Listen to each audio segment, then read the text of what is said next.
Hey everybody, welcome back to Life in the North 40. I'm Rick. This is going to be the last video before we move in and do our reveal. I think you're going to be excited about some of the cool stuff we're doing in this video. First piece of corner trim. What I'm doing is we're going to have corrugated metal here about 4 feet up for a heat shield for the fireplace. I want my seam cut to be down here. That way we won't see the seam cut up there. When you're sitting here in this comfy leather recliner we're gonna have, enjoying the fireplace, you're not looking at the seam up here. Hopefully we cut it snug. Yep, that's good enough.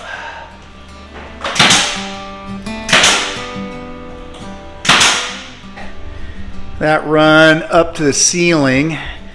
So now we're gonna do this corner. Hey babe, I need your help. On this, just like this, and keep this level. Okay, come right back, right there. Hold it right there.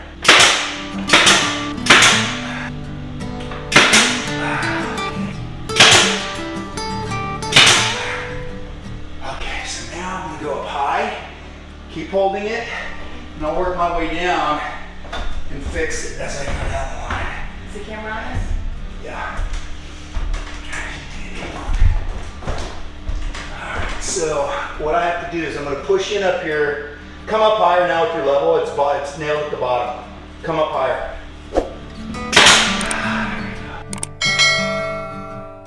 I wanted to be real careful on this one. This is the piece of beadboard that we didn't have a stud to nail it into.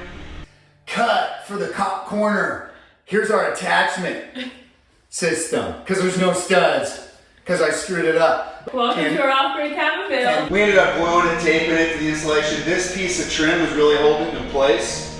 And so that's why I started from the bottom, because down here at the bottom, I could use this corner for my square, to know what square was. And so now it's really buttressing and stabilizing this beadboard. So that is 12 degrees. I just got that done, did a test. 12 degrees is perfect.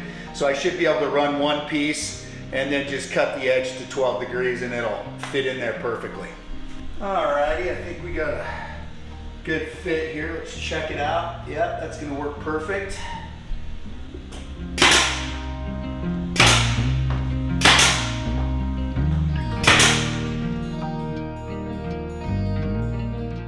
This trim's like putting lipstick on a pig. Here.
Good, we're all sealed in. All right, we got all the trim along the floor, on all the corners, the ceiling, and the horizontal runs.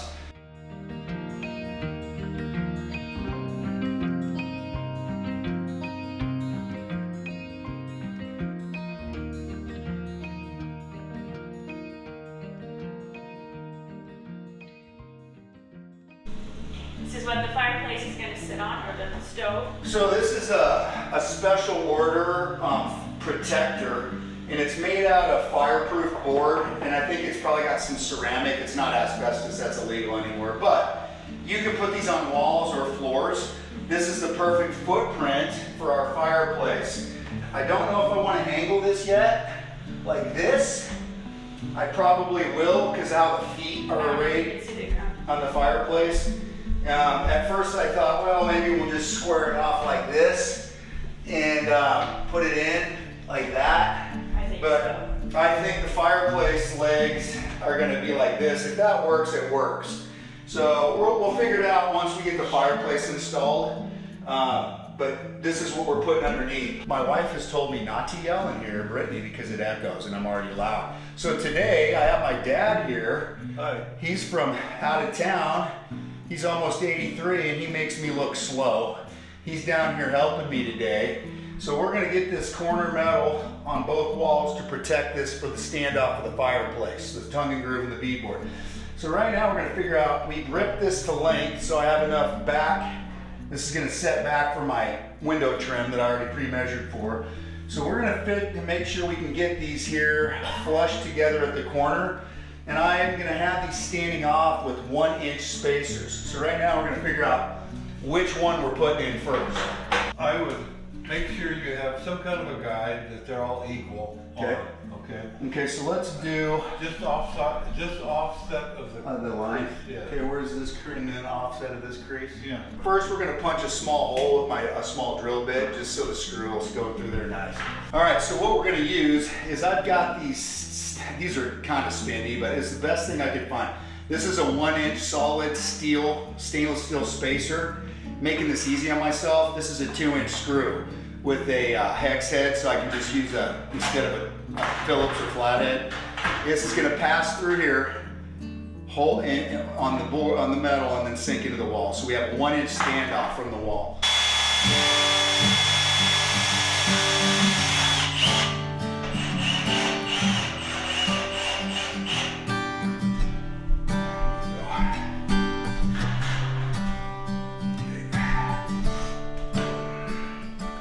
It's almost perfect. Okay.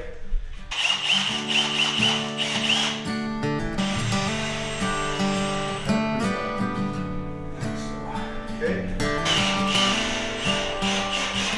With this time, we're going to drill all 4 of our holes in the corners before I have to reach it. Let's take it outside to do it.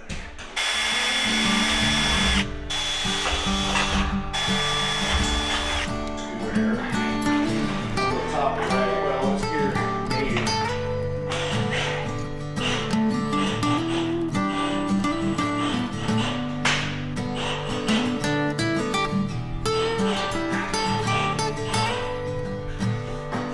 Okay. Hey, I'm gonna pull my pants off. Well, while we're here, let's get the level and put the bottom one in. You check level, and if it's close on this, we're okay. Perfect. That's perfect. There you go. Okay. I'm good. You tell me when you're good. Okay, go ahead and do it. Wait, yeah, go ahead and do it. Okay.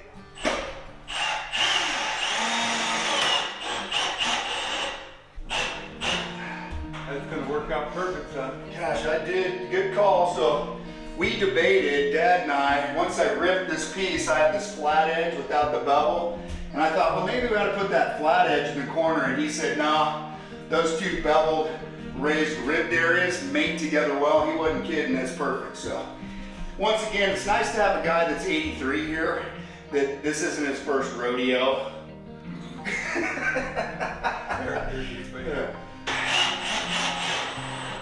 So this is really needed in here. This is such a tight cabin, 160 total square feet. This firebox is not that big. It's just over a foot, cubic foot firebox, 13 inches some long. But this fire stove, totally cast iron, is gonna heat this cabin well. But because we have all this wood right here, you don't want this to brown the wood or cause a fire. So this standoff, we have an inch space, which is an air cushion behind all the way around. Plus it's gonna help to reflect the heat back into the cabin. So that's why we're doing this, and this really looks good.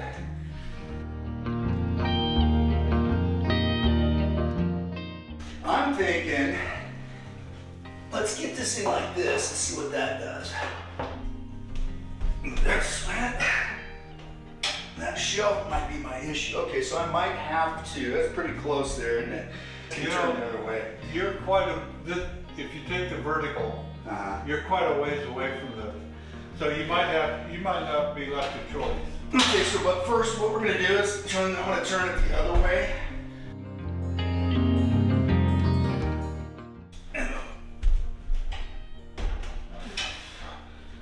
For those of you out there that are stove experts, I'm not, I do know that initially I was going to use a single-walled pipe. Single-walled pipe is dangerous. You want a double-walled pipe, black pipe. That's what this is. 7-inch exterior diameter. You're supposed to, by the standard and code, once you break the exterior, go to a stainless steel pipe. I am not. I am staying with double-walled black pipe, and I'm not going to stainless steel insulated pipe on the outside. This is galvanized. It can rust and degrade, but guess what? I wanted to keep my pass-through the same diameter. So keep it simple, stupid. And that stainless steel pipe exterior is super expensive. So is this, but less. So because this is a dry off-grid cabin, I'm staying with the same pipe throughout, up to the spark arrestor. It's gonna last a long time. If it degrades on the outside, I just replace that from the elbow up.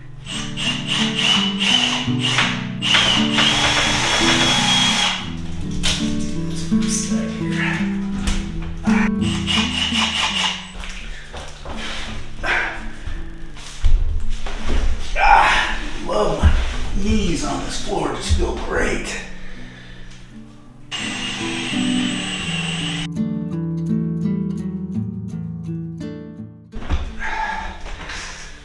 All right.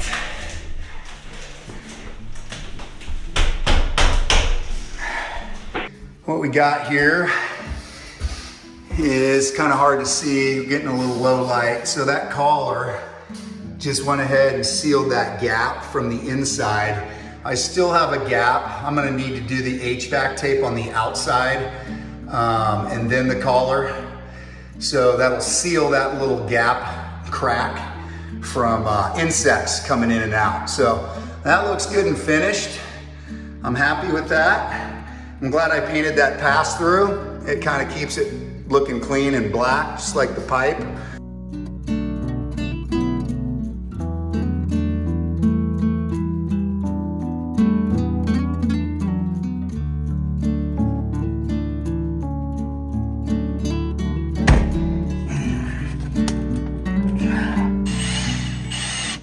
You know what might be easier to get on the roof and do the strapping. 40, babe, that's above that peak, right? From your, Oh yeah. yeah. Keep the insects and critters out. I'm just closing this small gap with HVAC tape.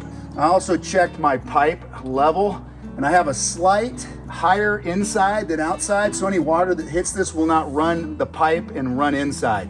Although this HVAC tape's sealing it, just in case. But now I'm gonna put my collar over the outside of this HVAC tape just to seal it even further. Do you need your collar, Okay. Rick?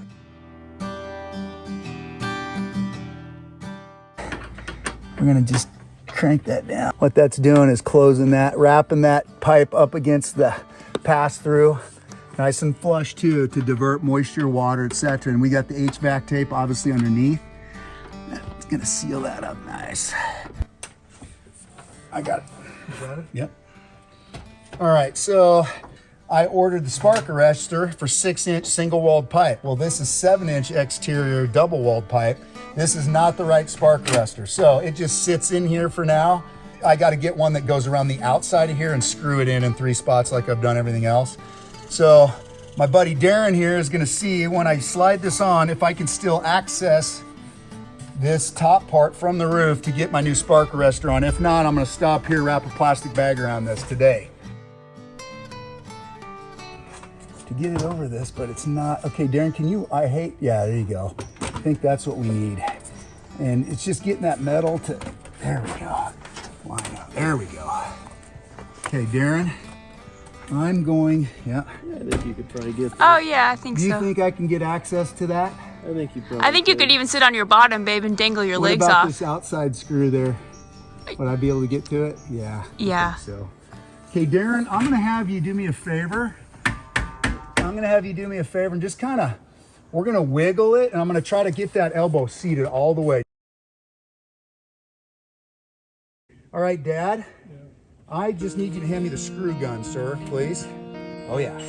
You have to strap this. Yeah. I got it, bro.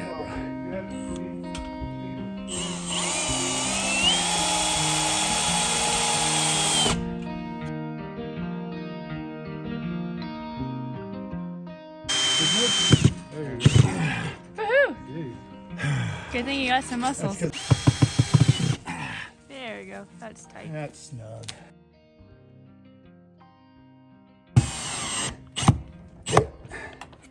You got that? You need more? I think I'm good there. Okay, it's not very tight. I've got. We must have repositioned our twist. Yeah, we snugged it up a little bit more.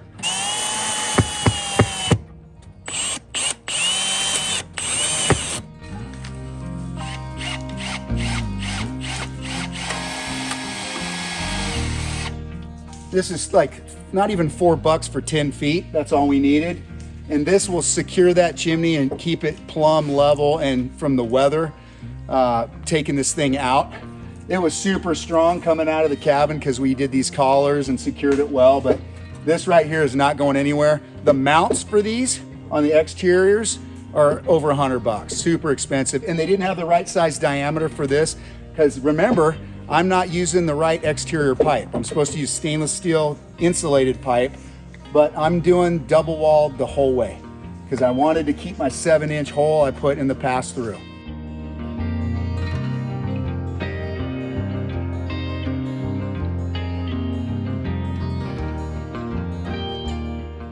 Thanks for joining us once again. Those of you that have followed us through this whole adventure and all these great comments, we're super thankful. For those of you that haven't been with us and you just tuned in, check out our video right here at the very beginning of this whole big adventure. Otherwise, we'll see you next week for the final reveal.